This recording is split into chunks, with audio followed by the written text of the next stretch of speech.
I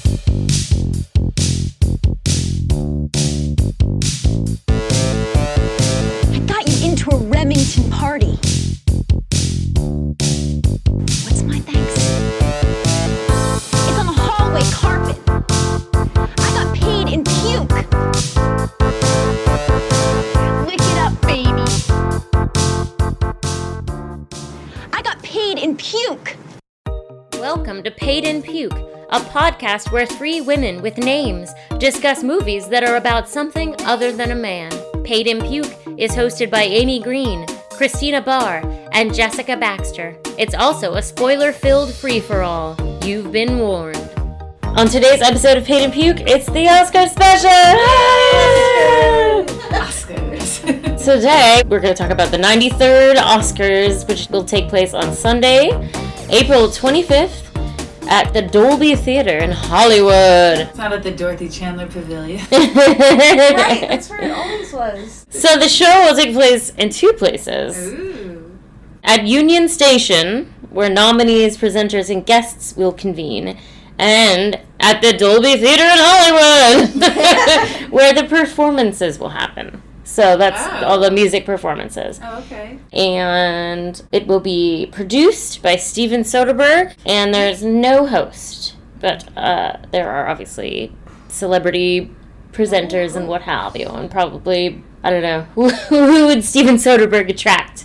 He always does something interesting. He's a creative guy. Has he ever produced an award show before? I don't know, but isn't he married to like an E-News correspondent? Oh, yeah. Oh. He Jules married Asner. I Jules think. Asner. Yeah. Oh. Yeah. Married Ed Asner's son, but they got a divorce. Oh, that's She kept the name. interesting. I did not know that.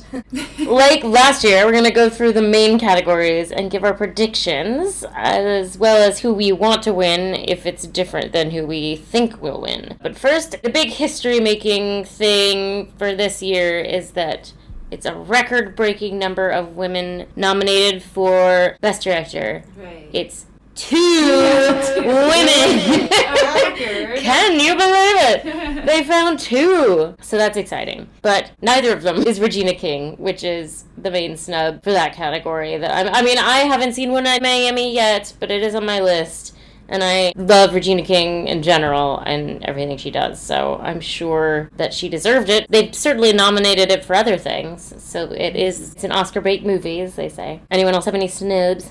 My big snub is Rada Blank, because I just Oh, yeah. loved her acting.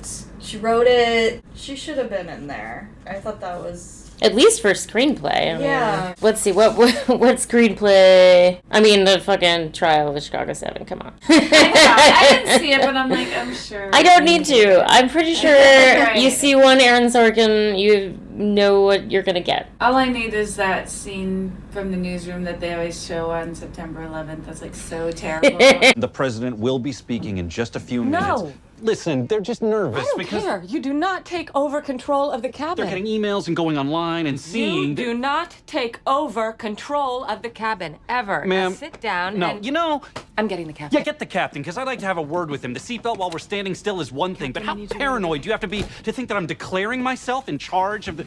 Is there a problem, sir? Yeah, I was just asking how paranoid you have to be. Sir? Sir?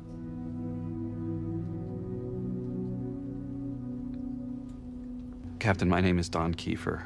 We work for Atlantis Cable News, and we wanted you and your first officer and flight attendant, Crazy Lady, to be the first ones on this plane to know that our armed forces killed Osama bin Laden for you tonight. You're serious? Yes, sir. We reported the news. I'm good. Yeah.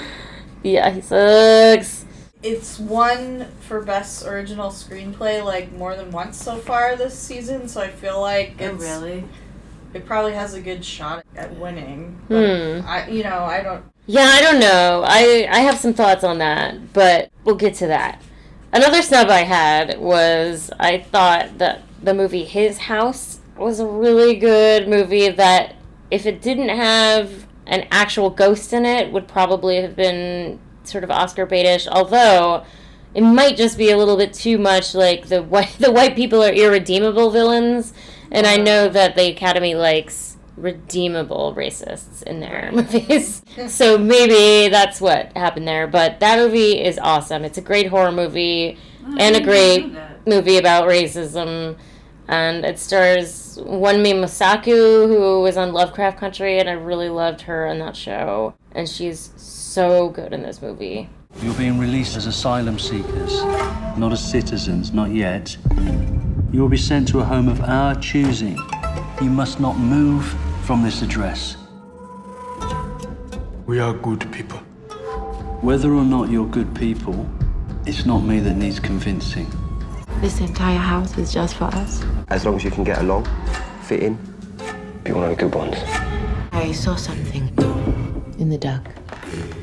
You have felt it too.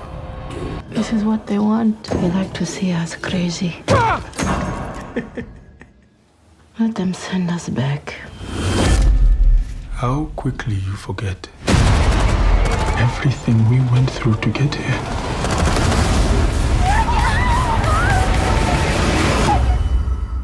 We are not going back. This is my house! You don't wonder what it tells me. It says I should be afraid of you. So I was pretty bummed about that. That was written and directed by Remy Weeks, and that's his first feature, and it was incredible. For a first feature, my God. I mean, in general, it was great. I was shocked when I saw that was his first feature. Cause, Okay, alright, I gotta watch this movie. Yeah. I feel like I barely have seen anything this year. Like, obviously it's been unprecedented times and all that.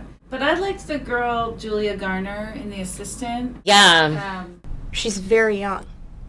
Is she too young to be an assistant? No. No. Do you suspect that she's done something to harm the company? No. I mean, I don't think so.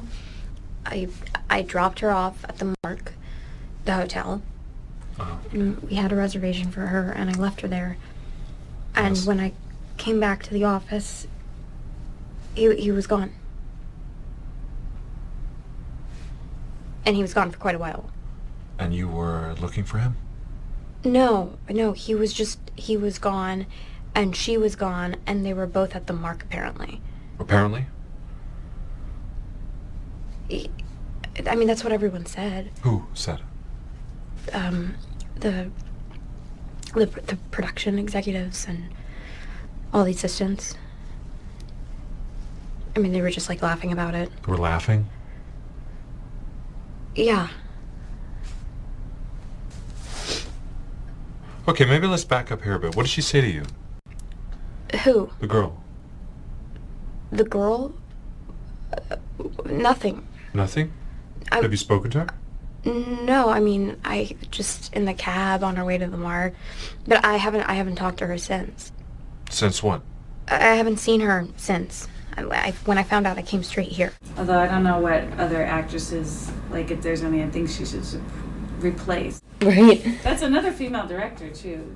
Did you watch That's that right. movie? Kitty Weeks. Yeah, I want to do that for the pod. Kitty Green. Kitty Green. You're right. Kitty Green. I wrote Remy Weeks. Kitty Green. Yes. We should do that one. That was good. There's a lot to say about that movie. And yes, she was really good. She gave a very understated performance. Yeah, which is, you know what I like. Yeah, right. The opposite of a Michael Shannon, if you will. Exactly. Or Gary Oldman. I'm very annoyed to see Gary Oldman. Oh my God. He's in Mank, right? I thought the movie was so dumb. I didn't like it at all. I thought it was not good. I mean, I really thought that the script was bad, and it really seemed like it would never have been produced if it hadn't been David Fincher's dad. Like, if it were just some guy who was trying to get his script sold in Hollywood, they would be like, no, this is not a good script. It's like such a nepotism picture, and I can't believe that it's gotten this far. It was so boring, too. I almost want to watch it to confirm, but like I hate when something that should not at all be boring is boring. I love stuff that's about Hollywood. And I know Hollywood loves stuff about Hollywood. Yeah. I do too, and there was a lot going on. Yeah, it kind of tries to be Chinatown intrigue, conspiracy a little bit, but it fails so miserably. How's Amanda Seyfried in it? I mean, she's always great. She's underused, you know. I know, yeah, she got a nomination. I like her a lot. Make just seems like a movie with old men in it. And, like, It's by old men, about old men, for old men, maybe, I guess. I can't speak for old men, although they always seem to think they can speak for me. But, yeah, it's just an old man club, and I'm not here for it at all. The other snub I thought was Delroy Lindo from The Five Bloods. Oh, I heard really good in that. That was didn't a great. See that. I heard that's really good, and that's like a big snub. Yeah, it's on that Netflix. That didn't get nominated for anything. That's a Spike Lee movie, right? Yeah, it was good. I saw it pretty early on in the pandemic, and he should have been recognized, I thought. There's definitely antagonism between Spike Lee and the Academy because he calls them out on their shit and they don't like that, so he doesn't get nominated. We already gave you something just a couple of years ago. Yeah. You know, we showed that we were the bigger person or something. Yeah, right. They said, we're sorry if you were offended. We did a movie where a white person did something good, so we commended you for that. Exactly. They love that. They're like, thank you for finally putting a conflicted white person in a story about racism. That's the only way we can digest these messages. We cannot do it otherwise. They're POC perspective intolerant.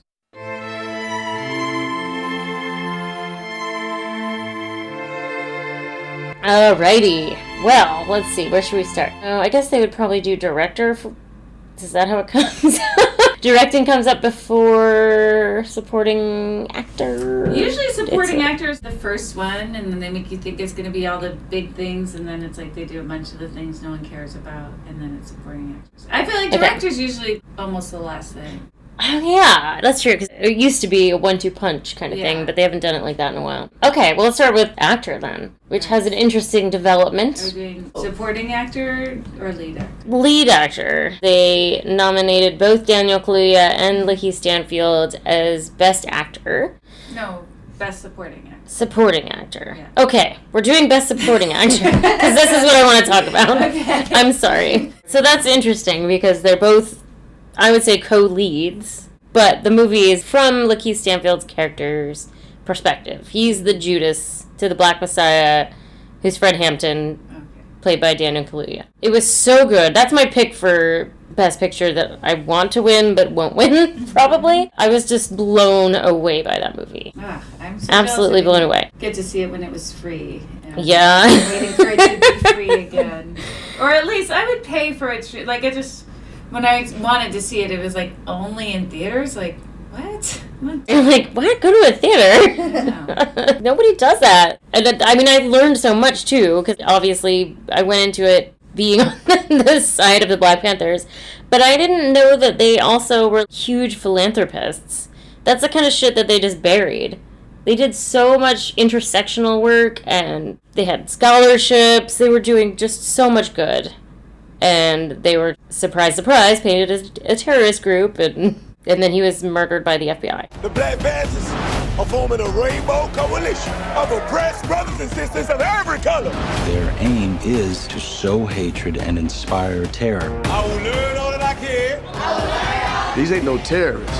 You can murder a liberator, but you can't murder liberation. You can murder a revolutionary, but you can't murder revolution. And you can murder a freedom fighter, but you can't murder freedom. That is my pick for the best movie, and I would be very happy if either one of those men, Lakeith or Daniel, got the award. But I think it's fucked up that they're in the same category, because it should be one and the other so they can both win. I wonder if they would ever do this again, but I know at least once it's happened that there's a tie. It did happen once? Oh, really? I can't.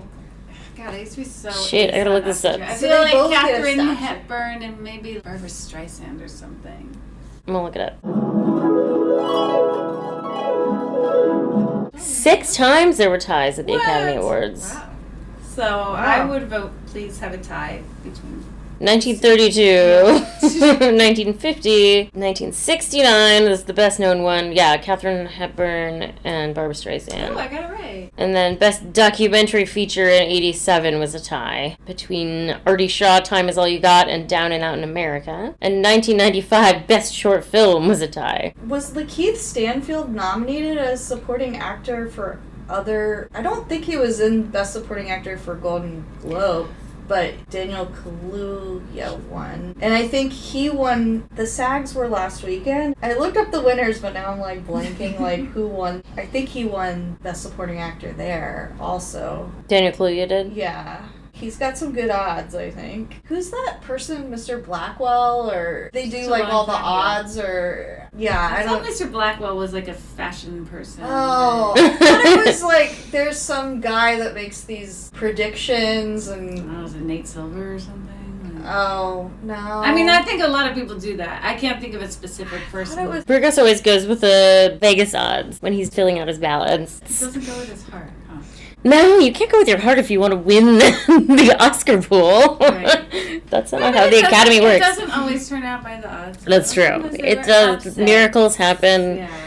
Well, anyways, what do y'all got for Best Supporting Actor? I mean, I did not see any of these movies, so I obviously can't really say. But I love Lakeith Stanfield and everything I've seen him in. There's no one I would be unhappy, I guess, if Sacha Baron Cohen won, even though I didn't see the trial of Chicago 7. I just assume I hate it, so.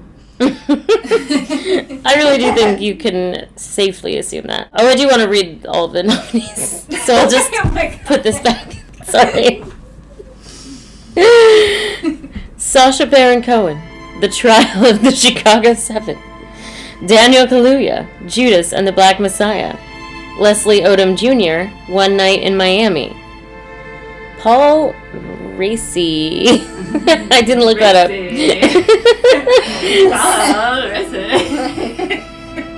The Sound of Metal. And Lakeith Stanfield, Judas and the Black Messiah. I am going to vote that it's a tie between Daniel and Lakeith. That would be so cute.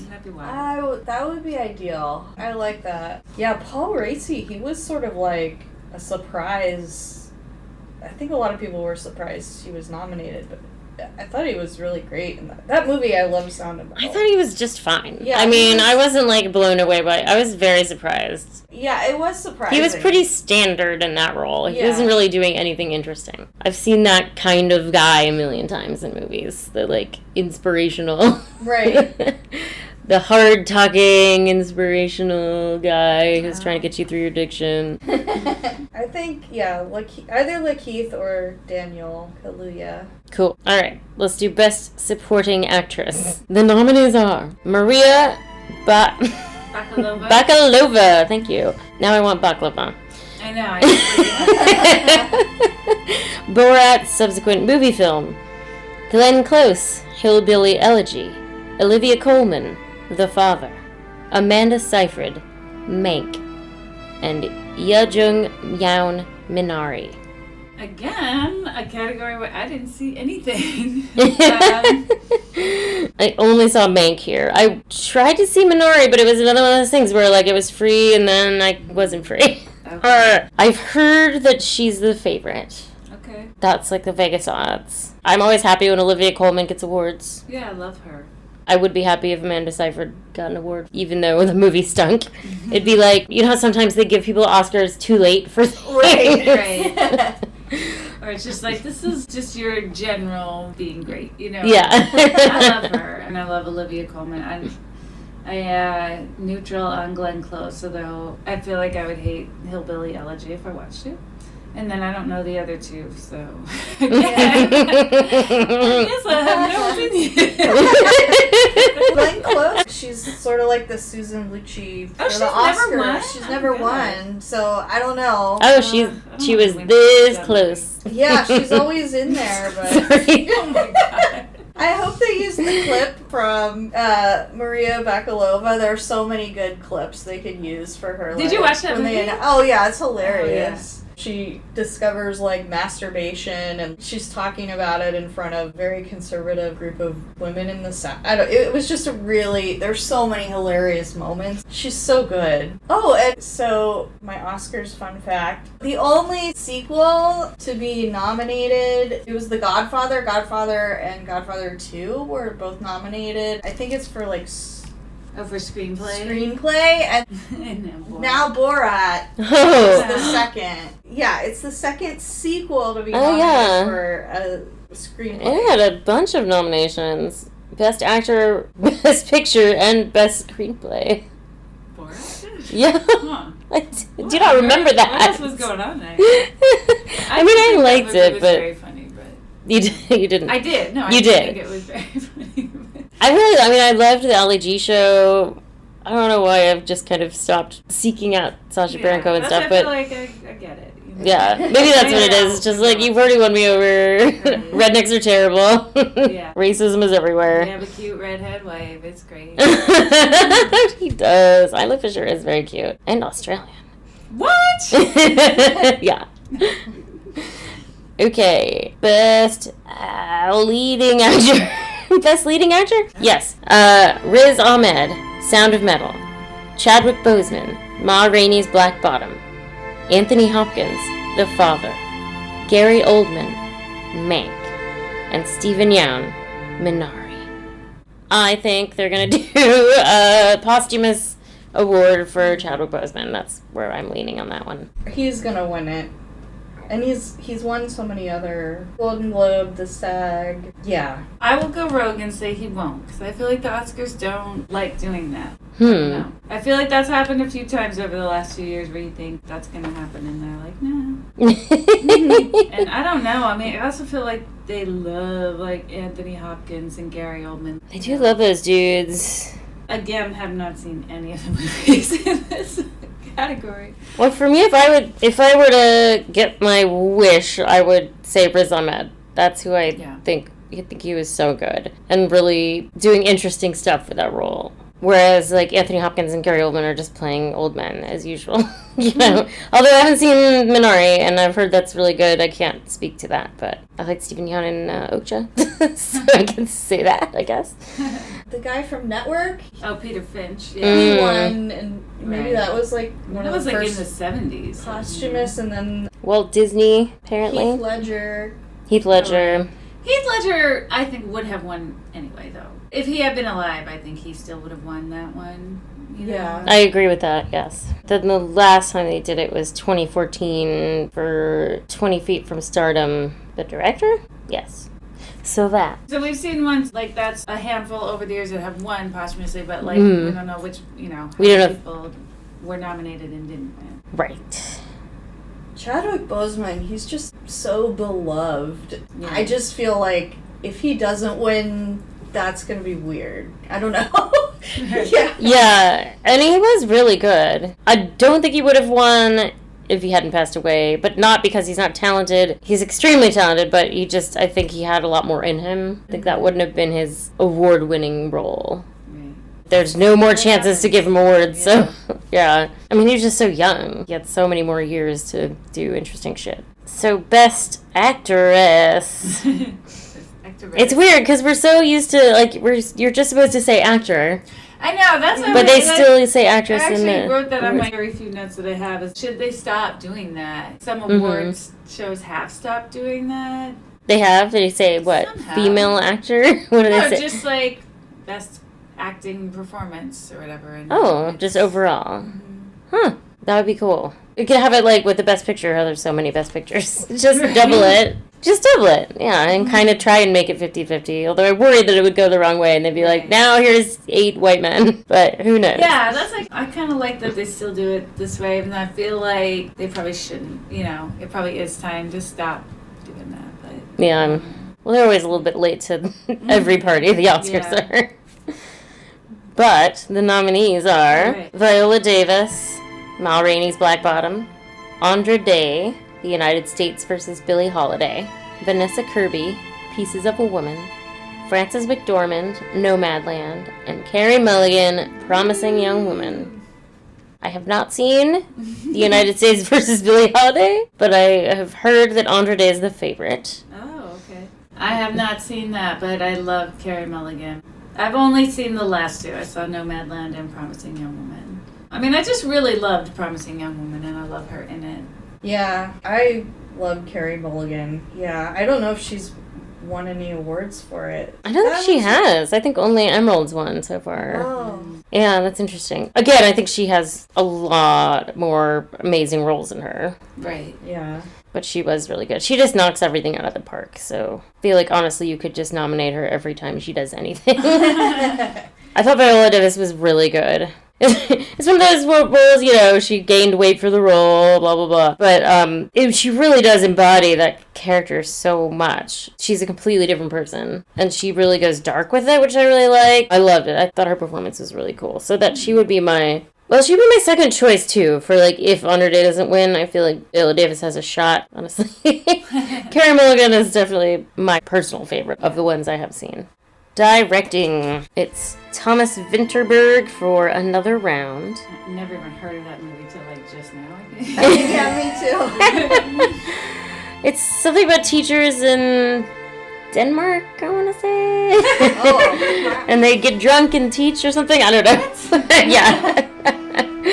That's why people come to this podcast for all the accurate information about the Oscars. Want to say it's about... David Fincher for Mank, obviously. Lee Isaac Chung for Minari. Chloe Zhao for Nomadland. And Emerald Fennell for Promising Young Woman. Yeah. For sure, Nomadland is going to take this. Oh, really? I think. Yeah, I have a strong feeling about Chloe Zhao.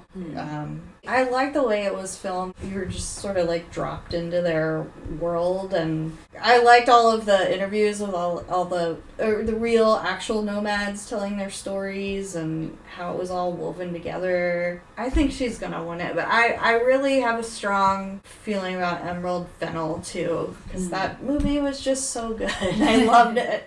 That's the only movie. It was so uniquely shot too. Mm-hmm. There's just so many images that stick with you from that movie versus Nomadland is more like a feeling. Yeah. Mm-hmm. But there was just such an indelible imagery from Promising Young Woman. Yeah, I didn't love Nomadland. Like, I liked it, but I felt like it was like she wanted to make a documentary, but also had a star that wanted to be in it or something. Mm-hmm. I thought it was fine. I mean, I didn't think it was bad, but it didn't really do it for me. Yeah, or it was also kind of like an experiment, too, because of how Frances McDormand lived like that for, I don't know how long, not very long, but she lived like that for a bit and that sort of thing. And yeah, it did seem like kind of an experimental project for Frances McDormand. Right. Like Promising Young Woman, like she had a very clear vision story that she was going to tell. And then Nomadland, it seemed like they were kind of like, well, let's see what happens, you know. Right. Yeah, I think it was like a journalist did a couple pieces on nomads and then turned it into a book, and then I guess Frances McDormand was like, I want to make a movie out of this, and like that's how it happened. They didn't want to like start saving for my retirement. It didn't make you want to live in it. Yeah. Like that's a real like, I don't know if I want to buy that big bucket for my van. Yeah. How do I make it so that I'm shitting in an actual toilet for the rest of my days? Yeah, exactly. I liked the movie a lot, but it really made me feel like, oh my god, this country doesn't take care of people, you know? Well, that's what I worry about, all the awards attention it's getting, like, especially with the Academy. It makes me worry that, like, they're not getting the right message from it. They're like, look at these people thriving and persevering, and it's like, no, actually, this is fucked up, and we shouldn't make it so people have to live like this. Right. Like, I know this wasn't her intention, but I feel like I could see it kind of getting, like, this libertarian vibe, because we don't have to help people because, like, the libertarian thing is, like, the government doesn't have to help people because individuals will help each other and just let it go as it, It's so funny, too, because they're, like, the least charitable people. They are, right? Someone will help you, not me. But in that movie, it's like you could look at that and be like, well, she has the choice to just live with her sister or live with, that guy in his guest house. And, some people just want to live that way, so they're doing fine. Yeah, I can totally see that people saying that. Yeah. And I know that's not what she meant, and it wasn't my takeaway, but I'm saying it could be a takeaway for some. Yeah, that's what I mean too. I'm why worried should we help them when they're turning down help? Right. You see a lot of that around here, too. People be like, well, I told them to The go to a streets are shelter. fine because there are shelters. And I hate this city so much now. Yeah. It's a microcosm of this whole fucking country. Yeah. Anywho, Best Picture. All right. The nominees are The Father, Judas and the Black Messiah, Mank, Minari, Nomadland, Promising Young Woman, Sound of Metal, and The Trial of the Chicago 7. The Vegas odds are split between Nomadland and The Trial of the Chicago 7. Oh, God. Which Why is interesting. The Trial of the Chicago 7? I'm sure it sucks. Because Aaron Sorkin gets, like, a free fucking pass. So I know there was a trial in the movie, but... Yeah, they were trying the Chicago 7. And there were seven people from Chicago. My brother was waiting in line at a movie theater, and these two ladies behind him were talking about movies, and one of them had just seen 7. And the other one was like, "Oh, what was that about?" And then she goes, "There's these 7." I can't really explain it.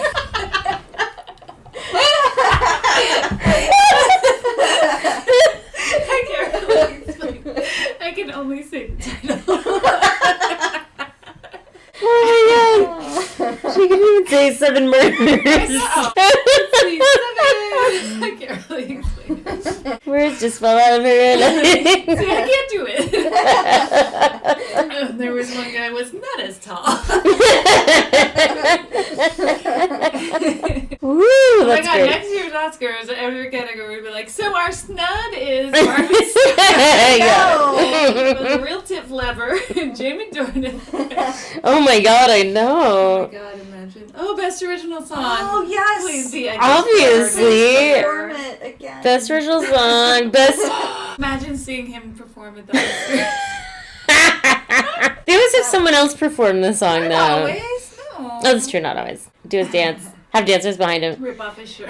Definitely. Maybe they'll give him a real tearaway this time. That would get more people to watch the Oscars. If you probably don't. They always have trouble getting people to watch it. I don't know. I never understand that because I never want to miss it. Yeah, most people are Super Bowl people. This is my Super Bowl, I like to say. I know, me too. Well, I used to love the red carpet. Oh yeah, absolutely. Stuff. Yeah, I always love to tune into that stuff, especially since not half, but a significant portion of the prop bets can be determined just off the red carpet alone. We always like to bet on this stuff. Well, anywho, as I said before, I want it to be either Judas and the Black Messiah or the Promising Young Woman, but it won't be either of those. Hope that it is not Mank, because I'm sure it sucks, and Trial of Chicago 7. I'm sure. So, I don't even know what The Father is, but, It's not a father. I can't really explain it. There's his father. Anthony Hopkins is the father. Olivia Colman's the daughter, and he has a father to a daughter. Yes. He has, it's severe dementia, and he's really mean, and I don't know. Cool. Sounds fun. I'm sure they're both great. I don't need that. Don't need that in my life. I really loved Sound of Metal, though. That would be a surprise win, but that was so good. The way it was filmed with him discovering he's not able to hear, or at least, like you said, sound editing. Definitely. I feel like it's a shoe-in for sound design for that reason. I mean, they really did a great job of putting the audience in his head, basically. Yeah. It was actually kind of hard to watch at some points because of the sound. Because it just really makes you think about losing your own hearing. And, like, at the end, you know, how it gets so fucked up at the end. And how he has to just live like that now because of a choice he made. I thought that was really powerful. Yeah. Really good. Even though I thought that guy at the place was annoying.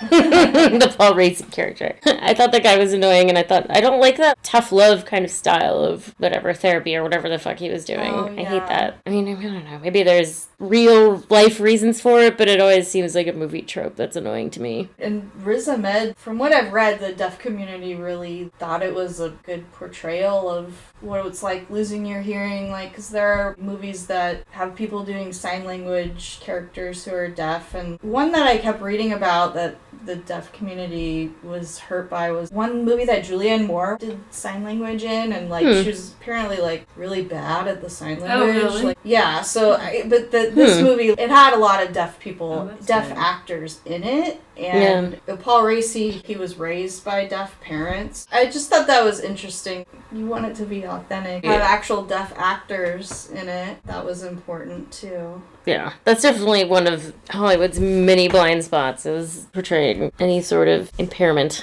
Okay, well, I think that's all the categories. I just have one quick fun fact. The highest and lowest rated Best Picture winners, according to IMDb. Can you guess what the highest rated Best Picture winner is? Oh, highest rated is it? A favorite among IMDb people. I don't know, Silence of the Lambs. Godfather. Oh, good one. Silence of the Lambs is in the top 10. Right. But Forrest Gump also in the top 10, which fuck that. But wait, what movie? Forrest Gump. Oh, jeez. No. Baby boomers love that movie. They sure do. Of course they do. It's jingoistic, fucking disgusting propaganda. Anyway, and can you guess what the lowest rated Best Picture of all time? No. That's down there, but not the lowest. It's not even in the bottom 10. Last, like 20 years, 20 to 30 years. Yes. Okay. The lowest. The Artist. I never saw that, but I like never. I don't know. I was fine. I don't know, but I feel like a lot of people are like, "This is dumb." A lot of people had regrets about that, or they were just Green Book, maybe. No. Ugh. Why are people bad? It's from the 90s. Are we gonna be mad or be like, oh, okay? No, you're gonna get it. I think you're definitely gonna understand. Right. Well, because I wouldn't think it's like Braveheart, because people love that. Right. Or Dances with Wolves. Yeah, no, it's not. It's very surprising that I know. Looking at this list is kind of hard. English Patient. That was in the you're in the ballpark. So it's something like that, like some like a war boring, movie sweeping or thing. Shakespeare in Love? Yes. Oh, yeah. Okay. That was it. All right, I can't believe that won. That is like a known, like Harvey Weinstein behind the scenes made that happen or something. Yeah. God, that's some. Because it was against Saving Private Ryan. Everyone thought was a shoe-in to win. Yeah, well, also that movie sucks, but you know. I mean, I didn't say that, but that's the kind of thing people usually jizz over. Oh, sure. Yeah, they sure love that stuff. Okay. Tam honks. So now it's. Can you remember that? Amy Poehler. Yeah. Yes. That was so great. And he's like laughing like he's in on it, but he's clearly not in on it. Congratulations to all the wonderful actors nominated tonight, from the amazing Chiwetel Ejiofor to the stunning Lupita Nyong'o to American treasure Tam Honks. Damn it. I knew I was going to screw that up. Okay, well now it's time for a segment I'm very excited about. A once-a-year segment starting this year. Last year? We didn't do it last year. Called Hot Props. Shut up. And propsism. Exactly. Oh shit, yeah. We like to bet on the Oscars, not just the ballots, but also prop bets, which are just silly little things that happen or might happen or might not happen. And you have a grid of usually 100 things, and you pick 10, and there's points for each one, and whoever has the most points at the end wins glory and money. Actually, that one has money. The Oscar ballots are like usually some kind of good. And then you put it in, it's like a $5 buy-in for the props. My favorite thing to bet on is we call the Hammer, which is the last picture in the In Memoriam montage. Oh. I mean, this year's got to be Chadwick Boseman, though, right? Well, I was thinking that, but then I also noticed that Sean Connery and Christopher Plummer died, and they seem like good contenders. So that's going to be one of those things where they're probably equal points. Sometimes there's a special segment for one person, like... That's true. Sometimes there's a tribute, so it's like Chadwick Boseman might not be the Hammer, he might not even be in that part, he might... Or, you know what I mean? Like, one of those people. But I'm notoriously terrible at getting this. Because I know I picked Luke Perry one year, and he was a snub. Well, it's really hard to guess, because sometimes people are snubbed, and you don't know, like... I just thought because he was in Once Upon a Time in Yeah. Hollywood. Well, then they got us that year that it was Perfect. Debbie Reynolds and Carrie Fisher. Because we thought it would be one or the other, and it was both, so nobody got it. And it was both of them at the same time, which they'd never done before. So, like, how could we know they were going to do that? It is really darkly funny the way they did that. She like wrote a book about how her mom was always stealing her thunder and like upstaging her. It's like, I know. It was very funny. Oh, they're both very entertaining people. We gotta do postcards from the edge sometime. Oh, yeah, I'd love to. And then I just wanted to do some honorable mentions of the In Memoriam people that were sad about. I assume Jessica Walter's got to be in there, of course. Yeah. I love all my children equally. I don't care for Joe. And Yaphet Kotto. And Let me tell you something, asshole. I've been working on this Jimmy Serrano thing for about 6 years. My Dukas is my shot. I'm gonna bring him into federal court. And I don't want any third-rate renter thug who couldn't cut it as a cop in Chicago bringing him to L.A. on some bullshit local charge. Diana Rigg. Tell Sassy. I wanted to know he was me. And Ian Holm. I think I'm quite ready for another adventure. George Segal, too.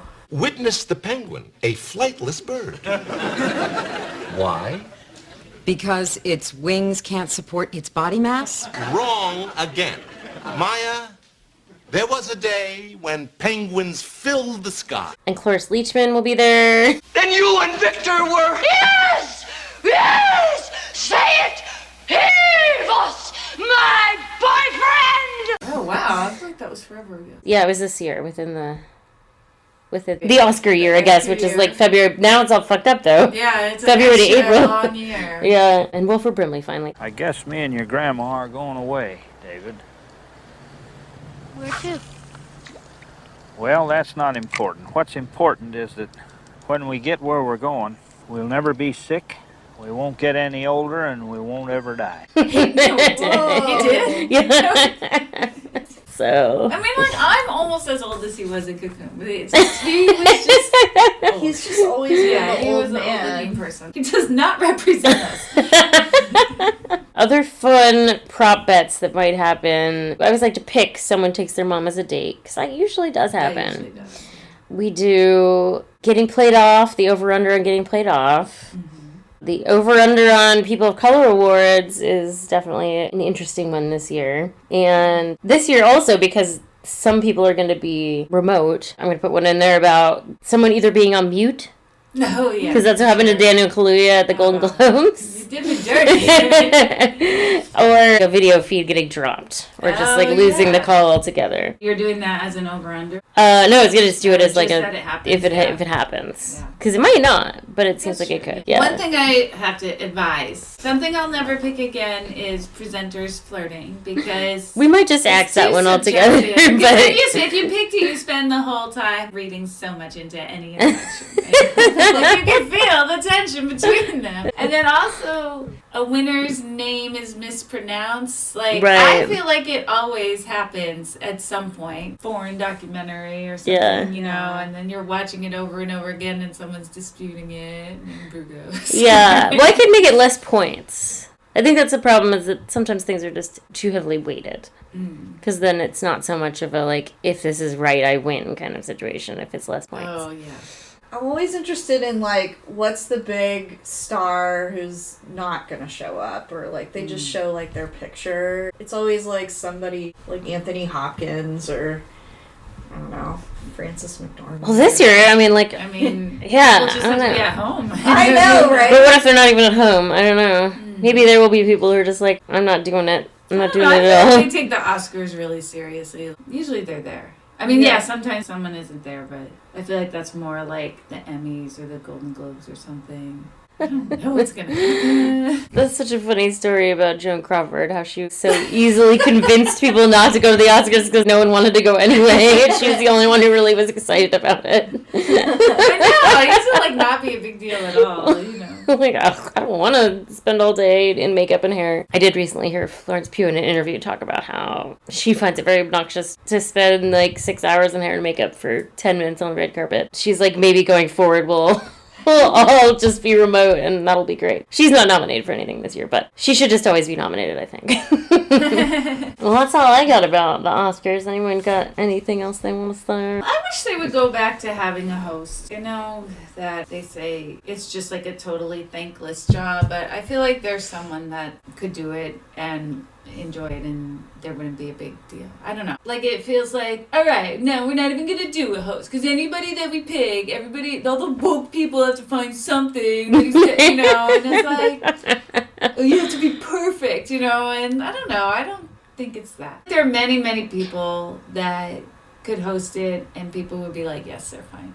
Yeah, definitely. Yeah, Billy Crystal, for a while in the 90s, like, he did it for several years. And he did a bunch of times. Yeah. I liked it when Steve Martin, I think he did it one year. That was enjoyable. I don't remember, like, any specific jokes. I mean, Ellen did it a bunch of times, and, like, I mean, now Ellen's bad, but, I mean, she was a good host. And Chris Rock did it one time. I really liked that year that Chris Rock did. Yeah.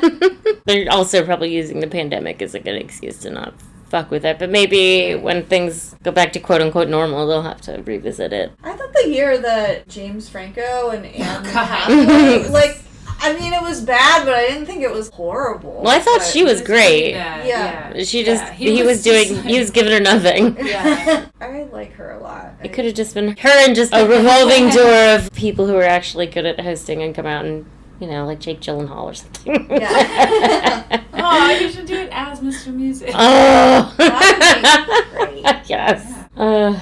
Get John Mulaney to do it. He'd be a great host. Oh my god, yes. He would be great. He has this Rat Packy... I don't know. He would just really get into tuxedo. He did. Well, he looks good. I mean, he used to wear a suit all the time. He just seems like a host or something. I also feel like Tiffany Haddish would be really funny. Yeah. Although now she's got problems. I mean, I guess there is a little something to that, but it's not us that's the problem. It's just people just need to stop sucking. It's not us calling it out that's the problem. It's people doing the bad shit. Right. And then not handling it well when they're called out. Then being like, whatever, it was a long time ago, or, someone just try apologizing sincerely right away and see how that goes. No one's tried that yet. Yeah, like with Megan Amram, she had like this long apology about all this work that she does. It was like, just say that was bad and you're sorry. It's like nobody can just people work too hard sorry. to try and explain when it's like, we understand whatever culture, blah, blah, blah. We get all that. Like, we don't need all that backstory. We just need to hear that you're sorry. Right, yeah. On the Series 5 finale of Paid-in-Puke, we're doing a double shot of Jennifer Jason Leigh and Phoebe Cates with Amy Heckerling's 1982 comedy Fast Times at Ridgemont High and its spiritual sequel, 2001's The Anniversary Party, written and directed by Jennifer Jason Leigh and Alan Cumming. If you enjoyed this episode of Paid-in-Puke, please take a minute to rate us highly on your preferred podcast listening apparatus. If you did not enjoy this episode, no further action is necessary. Paid-in-Puke is hosted by Amy Green, Christina Barr, and Jessica Baxter. Music by Silent Partner. Follow us on Twitter at Paid-in-Puke-Pod, on Instagram at Paid-in-Puke-Seattle, or join us on Facebook at Paid-in-Puke Podcast. Thanks for listening. Lick it up, baby. Lick it up.